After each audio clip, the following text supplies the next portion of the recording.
start now. So, as you were talking about the other day about NSAIDs, we'll get into the classification now. I told you yesterday what are the mechanism through which NSAIDs work. One second. Yeah. Now, classification of NSAIDs, as I told you, NSAIDs can be quite a long series of drugs, and some of them are not mentioned here. But this contains the most important drugs at least. So, non-selective COX inhibitors, you will have NSAIDs classification into four main categories. Right, the first one being non-selective COX inhibitors, which are traditional NSAIDs. These will not select in between COX-1 and COX-2. They will non-selectively inhibit both COX-1 and COX-2. All right. So they include your salicylates, your propionic acid derivatives, aryl acetic acid derivatives. You have a few more. You have a what you call as anthalinic acid derivatives, indole as derivatives, pyrrole derivatives, pyrazole pyrrole derivatives. वो पूरे रहते हैं. In any case, we'll discuss the important drugs in each of these categories. The important drugs as such in NSAIDs, so in that you will understand a little bit more. Those are non-selective. They will have the side effects which are caused because of inhibiting COX-1 as well. If you remember, COX-1 has the function of protecting your mucosal lining. It will cause the production of mucus in your stomach, and it will cause bicarbonate production, and COX-1 also causes thromboxane A2 to be produced. Thromboxane A2 is responsible for clotting. Now, non-selective COX inhibitors will have side effects which will hamper your normal function as well. So if you remember in PUD, peptic ulcer disease, I told you NSAIDs can cause ulcers, right? These are the NSAIDs that can traditionally cause ulcers, okay? The non-selective kind, because they're not selecting in between COX-1 and COX-2. You only want, ideally, you only want to, what do you call, inhibit COX-2, not COX-1. The COX-2 is the one that will cause inflammation and inflammatory reactions and so on. COX-1 does not. Okay, local inflammation is mediated by COX-2. You would ideally want to inhibit only COX-2, but most of the drugs that you get is COX-1. And another thing is that COX-2, selective COX-2 inhibitors have several different kinds of adverse effects because of which they are not used as such. यहाँ पर एक example दिया selective COX-2 inhibitor के लिए, which is celecoxib. You have other also like valdecoxib, etocoxib, parecoxib, praficoxib. There are others. Coming to preferential COX-2 inhibitors, these are the ones. See, mechanism of action technically will be the same, but the thing is that when I tell non-selective, it will not select between COX-1 and COX-2. Preferentially COX-2 inhibitors, meaning it will, it will inhibit more of COX-2, but it will also inhibit COX-1. It is not like it is not inhibiting COX-1, but mostly COX-2 will be inhibited. Selective COX-2 inhibitors are specific to COX-2 enzyme. Okay, they will only inhibit COX-2. So they are good in a sense for patients who have like diseases like PUD, where you don't want COX-1 to be disturbed. In those conditions, select COX can be given, or COX-2 inhibitors. Then you have something called analgesic antipyretic drugs. Okay, with poor anti-inflammatory activity. You will understand in a little bit why we are telling poor anti-inflammatory activity, because NSAIDs also have a inflammatory activity. The standard drug for all NSAIDs will be aspirin. Okay, we'll go over aspirin in a little more detail. In that, you will understand why we are telling the fourth classes why it is created with poor anti-inflammatory activity, specifically paracetamol. It is also called acetaminophen. Okay, now coming to the drugs, we'll go over each and every drug one after the other. See, another thing that you need to remember about NSAIDs as such is, because prostaglandins, see, if you remember, I told you prostaglandins will increase your GFR. Okay, prostaglandins will cause vasodilation in your, specifically in your renal blood flow. It will increase the blood flow to your what do you call, renal capillaries and all, because of which GFR will increase. When glomerular filtration rate increases, you will have a lot of urine coming out. Okay, prostaglandin synthesis causes that. Okay, it will cause chlorine to be reabsorbed. It will it will inhibit tubular chlorine reabsorption, because of which sodium and water are excreted out. Okay, and it will oppose ADH function. Okay, it will stop antidiuretic hormone, and it will stop vasopressin, in the sense that if I indirectly put it, prostaglandin synthesis will cause diuresis. It will cause urination, in the sense that if you are giving a NSAID drug, there is a chance that it will happen that sodium and waters sodium and water molecules will start getting reabsorbed back in, and they will start getting retained, especially what you call from the ascending limb of your what you call nephron. In this, what will happen is it will start affecting your kidney, in the sense that all NSAIDs are slightly damaging to your kidney. Okay, this is fine if it is given as such, but NSAIDs should never be combined with uh, ARBs, which is angiotensin receptor blockers, and ACE inhibitors. Okay, uh, angiotensin converting enzyme inhibitors. These are drugs which are given for hypertension as well as and diuretics. Diuretics are drugs that are given for diuresis. That they also used in what you call BP, but to treat BP, in the sense that diuretics will cause increased urination, because of which hypovolemia occurs. Volume of blood decreases. If volume of blood decreases, your blood pressure will decrease. But both of these drugs are damaging to your kidneys. If you are giving a patient who was already on these drugs, if someone is hypertensive and you are giving NSAIDs to a patient who is already on ARB or AC inhibitors along with diuretics, this is called triple whammy. Okay, you should never, the combination of these three drugs is called triple whammy. Okay, never give these three drugs together. Okay, uh, you'll understand a little bit more about IRBs, AC inhibitors and diuretics when we study about antihypertensives, but keep in mind for now that these three drugs should never be combined together. It will directly decrease your renal function, and there is a very good chance that the patient will develop acute kidney injury. Okay, that is why it is called triple whammy. Keep this in mind. Yeah. Now, coming to individual drugs, the first class that we'll be discussing in, first we'll go over non-selective, then we'll go over what you call selective. Okay, so non-selective, my first one is salicylates. The primary salicylate that you have is aspirin. Now, aspirin is a model drug, okay, for NSAIDs. All of these drugs will have inhibition of COX. That is how they work. But this fellow is very versatile in a way, because depending on the dose, you will get different effects from aspirin. In the sense that, so as such, if I talk about pharmacological actions of aspirin, what does aspirin do in your body? Okay, if you take aspirin, it can cause analgesia, it can cause antipyresis, and it can cause anti-inflammatory effects. Anti-inflammatory effects at different dose, okay, than normal. It can also cause one second, antiplatelet effects. Okay, so these are the functions of aspirin. Analgesia and antipyresis will work on one dose, or it will occur on one particular dose. Antiplatelet effects will come on a different dose, and anti-inflammatory effect will come on a third different dose. Okay, you'll understand in a bit. So if I give, let's suppose, a dose of 300 to 650 mg of aspirin, yeah, 300 to 650 mg of aspirin, Q4 to Q6R, in the sense that 4 to 6 times a day. Okay, if you multiply 6 by 4, you get 4 times a day. If you multiply 4 by 6, you get 6 times a day. So I can also write this as uh, QID to SID. Generally SID nahi likhte, that is why it is easier. From QID onwards, you start writing Q6 hours, Q5 hours, Q8 hours, aisa likhte. Okay, Q8 hours is TID. All right, uh, 8 into 3. How many 8s can you have? How many quarters of 8s you can have? That is how you treat this. So you give this, okay, a maximum of 4 grams OD, not more than this. At this dose, right? So at this dose, your aspirin will work as an analgesic. Meaning at this dose, it will properly decrease your pain. Okay, at 300 to 650 mg, 6 times a day or 4 times a day. All right. Daily dose should not exceed 4 grams, at least for analgesic function. All right.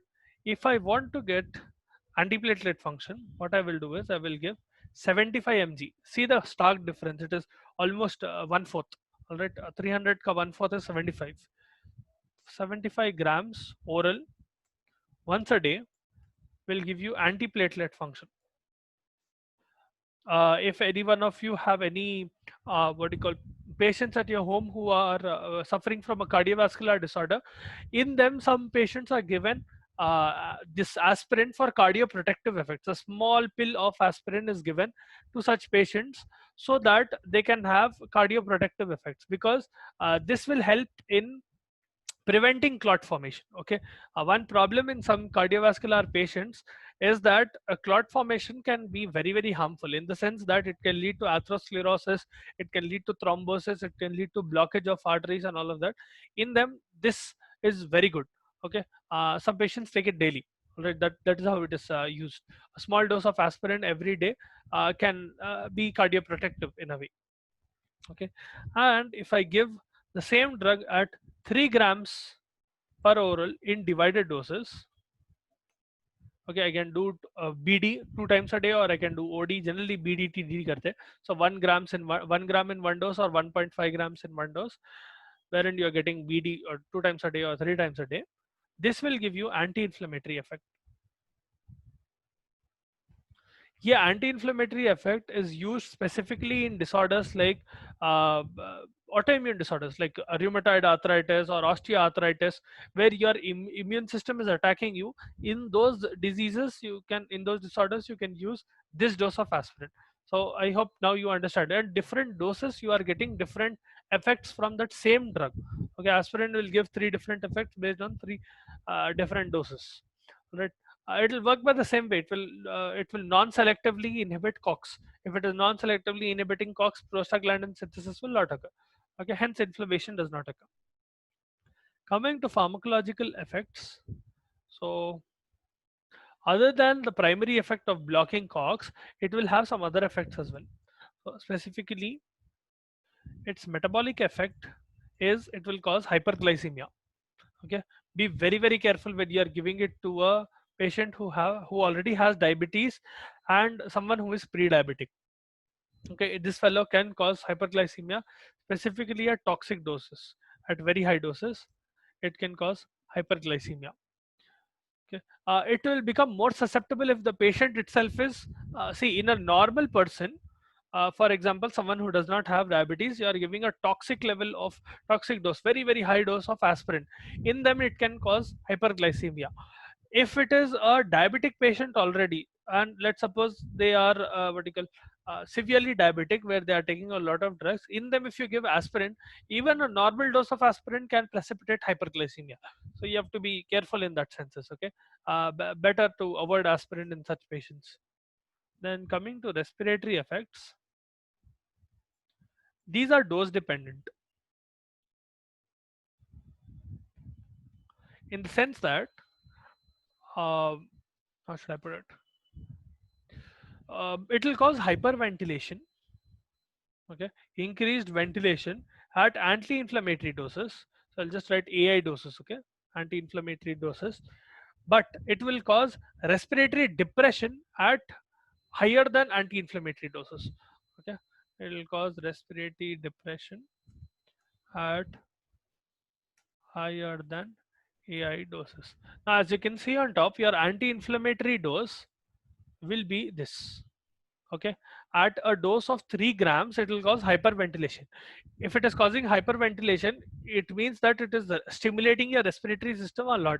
Okay, if you go higher than that, if you go higher than 3 grams or nearly 4 grams, 5 grams per day, in that condition, it will cause respiratory depression to the point that it can cause death as well. Okay, this might lead to death, so be careful. This amount of respiratory depression can lead to death. So another thing is, with this corresponding with this respiratory effect, now last year we have studied in buffer that whenever there is hyperventilation and hypoventilation, your bicarbonate levels in your blood will change. Okay, your carbonic acid levels will change, your bicarbonate level will change, because of which the pH of your blood will change and the electrolyte balance will change. So another thing that aspirin causes, or another effect it has, is it will change your acid base balance. Acid base balance. Okay. On top, we just what you call studied that it is causing hyperventilation. Wherever there is hyperventilation, see, if someone is hyperventilating, if they are breathing more number of times, hyperventilation basically means that their respiratory rate is more than 20 or 22. Okay, they are breathing a lot of times. If that occurs, more amount of carbon dioxide is being what you call excreted or expired out of the body, okay, or exhaled out of the body.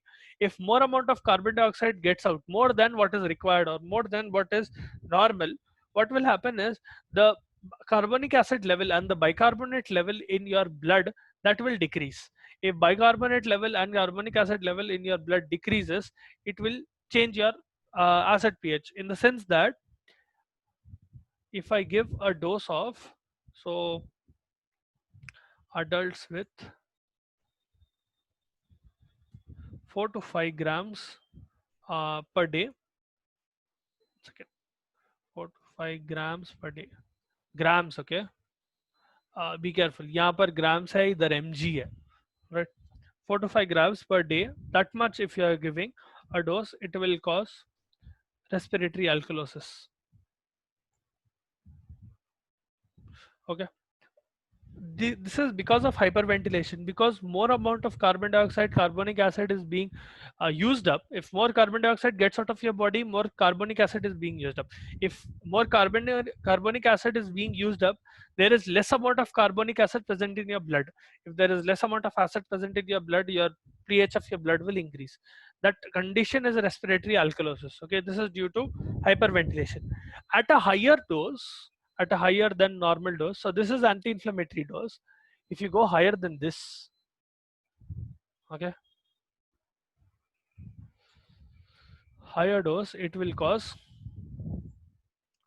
respiratory acidosis, because at higher dose it will cause respiratory depression. Respiratory depression can also be correlated as, once again यहाँ पर ही लिख देता हूँ, respiratory depression can also be correlated as hypoventilation. Okay, initially it will cause a spike in ventilation, later on it will cause a decrease in ventilation. All right, both of them will happen but at different doses, so you have to watch out for both of them. All right, I hope ये concept clear है. Initially at anti-inflammatory doses or slightly higher than anti-inflammatory doses, because there is hyperventilation, because the patient is breathing more amount of carbon dioxide is being excreted out, because of which carbonic acid level decreases, because of which alkalosis occurs, respiratory alkalosis. All right, if you go higher than that dose, it will cause respiratory acidosis because it is leading to hyperventilation. Right, now that is one effect. Then on CVS, your cardiovascular system, toxic doses, normal doses are fine, but toxic doses will cause depression in vasomotor center. Motor center, yeah. So your vasomotor center is responsible for maintaining your blood pressure. Okay, if you remember your anatomy and physiology, your vasomotor center will take care that your blood pressure is normal. If it is depressing, if the toxic doses are given, it will cause depression in the stimulation of vasomotor center, or it will depress the activity of vasomotor center, which can be specifically dangerous in patients who already have cardiovascular disorders. As such, in normal patients also it is a problem, but it can precipitate CHF. It can precipitate congestive heart failure. Okay, especially in patients with low cardiac reserve. In patients with low cardiac reserve. Cardiac reserve being the difference between the normal, between the maximum amount of cardiac output minus normal cardiac output, meaning cardiac reserve basically represents how healthy their heart is in a way. Okay, it will directly indicate how much you can exert. Okay, maximum cardiac output is when some person is physically exerting themselves as much as possible, where they're cardiovascularly exerting themselves. Okay, in the sense that, let's suppose they're running for a very long period of time, at that point maximum cardiac output will be present. Okay, minus normal cardiac output at rest. What is their cardiac output? The bigger the difference, the more healthier they are in a way. Okay, athletes have a very big difference. if I put it in one way. Okay, because athletes can go very very high, or their body can give out, or their but their body can, or their heart can give out a lot of cardiac output at what you call peak performance, or at complete physical exertion. Whereas someone who has cardiac disorders, like suppose someone has congestive heart failure or something like that, their maximum cardiac output will not be very far away from their normal cardiac output. If they are, if that is why whenever someone has a heart problem like that, they are, if they exert themselves, they will what you call, they will need to be hospitalized, or they will have some problems. Okay, that is because if any kind of excitation or any kind of physical exertion, they'll not be able to handle it. Right, that their body simply does not comply. Their body will not be able to pump out as much amount of blood out. That is the difference between what you call maximum and normal cardiac output, which represents your cardiac reserve. So anyway, CVS पे ये करता. On your GIT, big problem in GIT. In your GIT, it will cause epigastric pain, epigastric distress, epigastric pain, specifically because it is irritating your mucosa, right? If it is blocking, or if it, yeah, if it is blocking your COX-1, it will cause epigastric distress, and sometimes it will also cause, one second, yeah, sometimes it will also cause stimulation of your CTZ. Okay, at higher doses, it will cause CTZ stimulation at higher doses. If I'm stimulating my CTZ, you will vomit. Okay, patient will have nausea and vomiting both. So at higher doses, this fellow not just causes epigastric pain. See, think of it this way: if COX-1 is getting inhibited at whatever dose, what will happen is the protective lining, the mucosal lining that is protecting your stomach, that thins out, or that decreases. Now, prostaglandins are normally secreted around your mucous cells, which will in turn, in the sense that prostaglandins themselves will stimulate your mucous cell to secrete mucus and to secrete bicarbonate. If there is no prostaglandin, see, if I am inhibiting COX, obviously there will be no prostaglandin, right? Especially COX-1. If there is no prostaglandin, there is nothing to protect my stomach from acid. Okay, and there is nothing to protect, to neutralize the acid present in the stomach. Right? That will cause epigastric distress. Right, and at very high doses, it will lead to nausea and vomiting because it is stimulating your CTZ. Okay, this may ultimately lead to ulcers. Epigastric distress, this may ultimately lead to ulcers. It may lead to gastritis as well, erosive gastritis, wherein the acid is what you call penetrating deeper into the mucosa and submucosa. That is erosive gastritis. Okay, this fellow, and specific, your aspirin can also cause urate excretion. Okay, generally speaking, urate excretion is nice, specifically in patients with gout, but there is a problem with aspirin because it will be dose dependent. Okay, at less than 2 grams per day, a dose of less than 2 grams per day, this fellow will cause urate retention, and it will antagonize uricosuric drugs. Uricosuric drugs are those drugs that will excrete urate crystals and urea out of the body. Think of it this way: ever heard of a disease called gout? Have you ever come across a disease called gout? uh, it's a condition in which what will happen is your uric acid levels will increase, alarmingly increase in a patient's body, and it will start what you call depositing in joints, specifically in what you call the lower toes. Okay, the large toe. In that, it will start what you call depositing, and you will have a lot of pain. All right, because of the deposition of urate crystals. In those patients, you will give uricosuric drugs, which will remove urate from your body. Aspirin at less than 2 grams per day at that dose, it will not only cause urate retention, it will cause urea and uric acid retention, but it will also antagonize uricosuric drugs, meaning it is very, very bad in patients who have gout. Okay, at this dose. If you are giving a dose of 2 to 5 mg, 2 to 5 grams, sorry, per day, there is no change. No effect on urate levels, no effect on uricosuric drugs. If you go over 5 grams per day, it is nice as far as uricosuric drugs go, because it will increase urate excretion. But you know that if you increase more than 5 grams per day, all of these effects that we studied initially will happen. Okay? That is a toxic dose of aspirin. So as such, aspirin should completely be avoided in patients with gout. Okay, avoid aspirin in patients with gout. You can give endomethacin, you can give some other drugs, there are other drugs, but aspirin should be completely avoided. All right, coming to blood, this fella will prolong bleeding time, prolongs bleeding time. I hope you already know what bleeding time and clotting time are. It will prolong bleeding time by almost 2 times.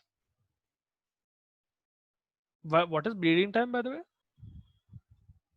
I'm sure तुम लोगों को last year पढ़ाए होंगे ना. What is bleeding time? No one remembers. या तुम लोगों को पढ़ाया नहीं. You didn't have the experiment where you take a small pin and prick your finger and see how long it takes for you to stop bleeding and how long it takes for clotting to form.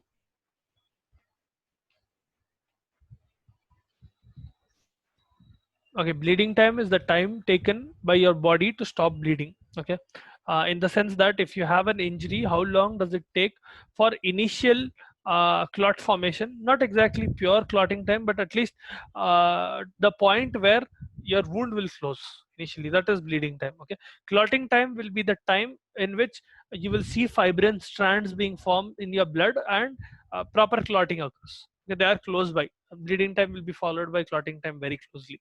Right, a minute or two का difference रहता है. Generally bleeding time is around 2 to 7 or 9 minutes depending on people. थोड़ा change होता. Clotting time slightly बढ़ के रहता, दो 1-2 minute बढ़ के. Alright. So, in case no one told you, that is bleeding time.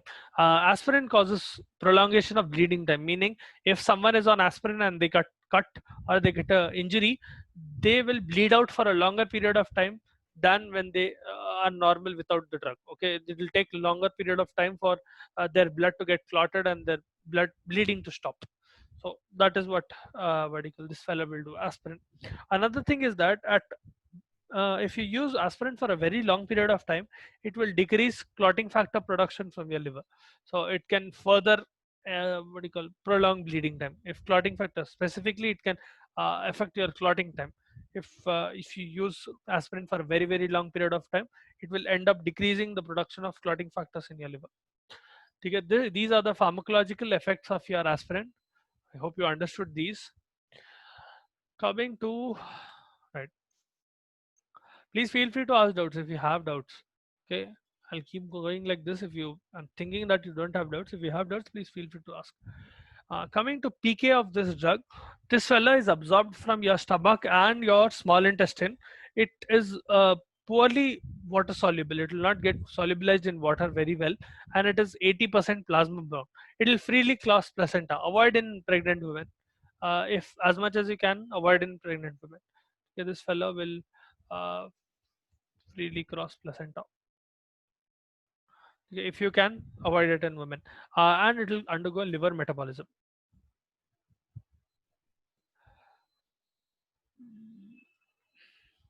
Why is this important? Because it undergoes liver metabolism, especially when you are giving a slightly higher dose, you have to be very careful, especially in patients who already have a liver disorder or particular kidney disorder, in the sense that it will be excreted by your kidneys. We just studied that prostaglandins will increase what you call GFR. If you're giving something like aspirin, exactly opposite will happen. Because it is inhibiting prostaglandins, it will decrease GFR. And if it is being excreted by your kidneys, even more problematic, because if GFR is low, the excretion rate will be even slower, right? And think of it this in the perspective, or from the perspective of a patient who already has a kidney disorder. Okay, if they have acute kidney injury or something like that, renal insufficiency, in those patients, as such, GFR is low, and you're giving another drug which will decrease GFR even more, plus the drug gets excreted through your urine, meaning what will happen is the metabolite of the drug or the drug itself will start getting accumulated in the patient's body, and it will literally destroy your kidneys, especially patients who have renal insufficiency. All right, so if I write contraindications of the drug, In which conditions you should not give the drug? Contraindications. Okay. uh, PUD, should not give it in PUD. Patients with peptic ulcer disease, patients who have bleeding disorder, patients who have renal insufficiency,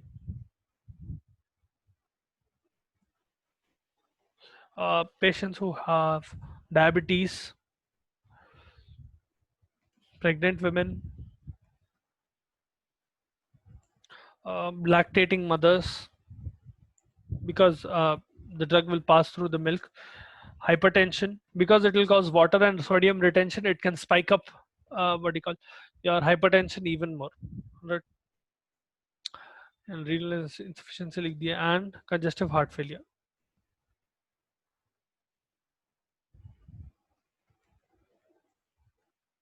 Avoid the drug completely in all of these conditions. Okay, normal what do you call side effects or adverse effects that you see is when we talk about gastrointestinal system, you will generally see erosions and ulcers. It can cause headaches, it can cause seizures, sometimes it can precipitate a seizure. It can cause thrombocytopenia, in the sense thrombocytes will decrease, and it can cause bleeding. It can also cause sodium and water retention, which in turn can lead to CKD sometimes, chronic kidney disease. And it will increase transaminases, both ALT and AST, both of them will go up. Slight hepatic damage will occur. All right. You use aspirin for analgesia, you use it for antipyresis, as in to decrease body temperature. You can use it in rheumatoid arthritis, you can use it in osteoarthritis, and you can use it in patients who already have a history of heart attack or stroke. Okay, small dose, 75 mg, it can be cardioprotective. I told you initially, right? Small dose can work as antiplatelet, and especially in patients who have myocardial infarction and stroke, in them you can give this, can be cardioprotective. But be careful, patients who have high hypertension, very high hypertension, उन लोगों के अंदर देना अच्छा नहीं रहता. Right? Either decrease the dose significantly or rather avoid the drug. Right? So this was about aspirin. We'll do the rest of the NSAIDs tomorrow. Take your attendance.